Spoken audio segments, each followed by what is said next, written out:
have Coach around here? This is good. You don't want to set up your cameras or just stand around?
Beautiful mountains. They were all covered with snow.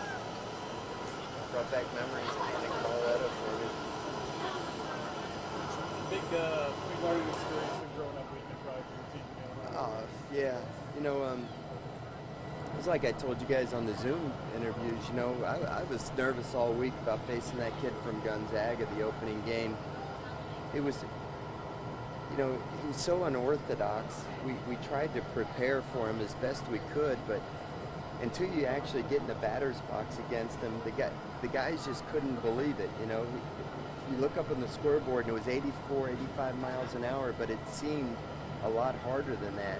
And then he had this really tight spinning, slow breaking ball. And then he'd get you looking for that breaking ball and he'd throw that 85-mile-an-hour fastball in on your hands, and it seemed like it was 95. We just couldn't do anything with the guy, and he frustrated you.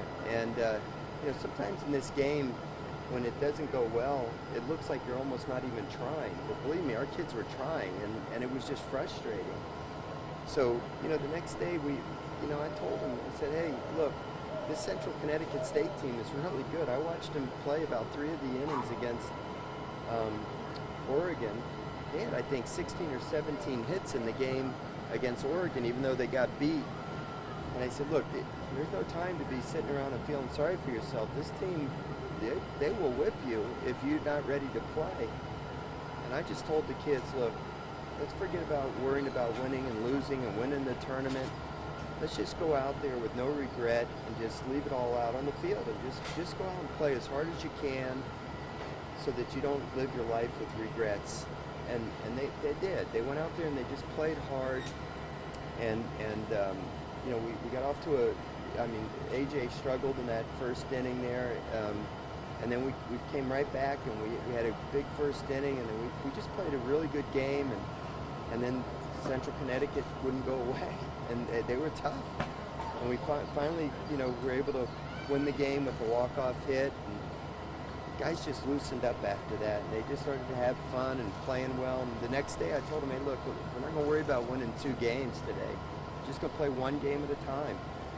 And so we just, you know, let's go out and beat this Gonzaga team. They'll be a different team without that pitcher, I promise you.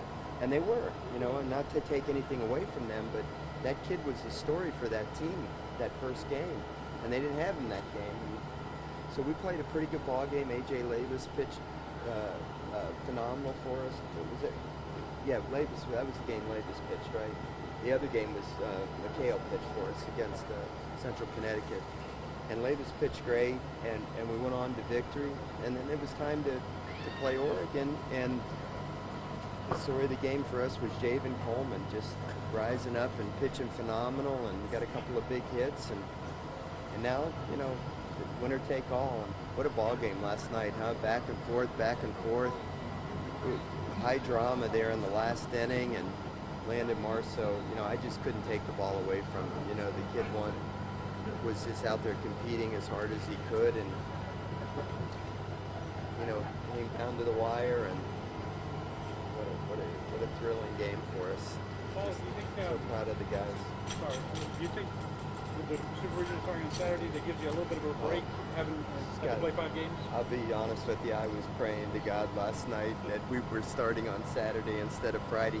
I think we caught a break, actually, believe it or not. I think we caught a break because of the rain in Columbia, South Carolina. I think because the Virginia Old Dominion game got pushed back to today, and they're on the same side of the bracket as us, I'm guessing that the NCAA decided to make them play on Saturday since they were playing as late as today. And since we were on that side of the bracket with them, we fell into the Saturday through Monday format as well. That's just my speculation, but I'm guessing that's what happened.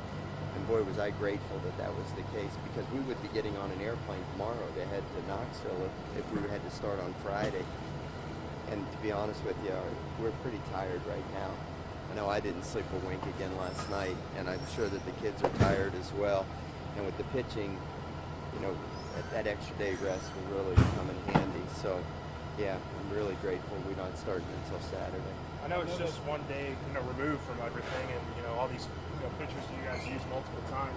Just how is everybody feeling the next day? Does everybody feel pretty good? Yeah, the guys I talked, Landon felt great this morning, and the other guys all seem to be feeling great. So, they haven't picked up a baseball obviously today. They're not going to do anything except for just recover.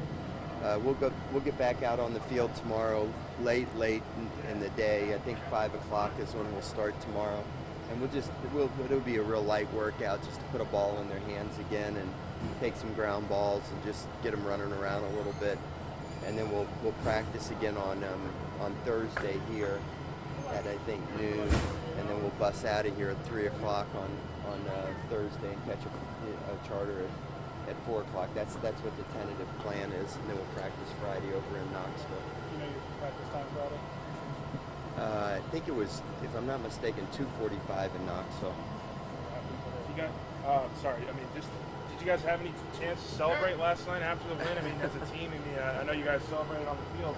I was really proud of the way they celebrated on the field. I didn't want to see a dog pile, and there wasn't a dog pile. When you win a regional, it's only partially getting the job done, and every time we've won a regional here, you never see a dog pile. You don't, really see any major celebration, because you got to win the super regional to get to Omaha. So, even though we didn't have a season last year, an NCAA tournament, and we got so many new guys, they seem to have learned fast, how it all works. So it was a nice, emotional celebration because of what we did.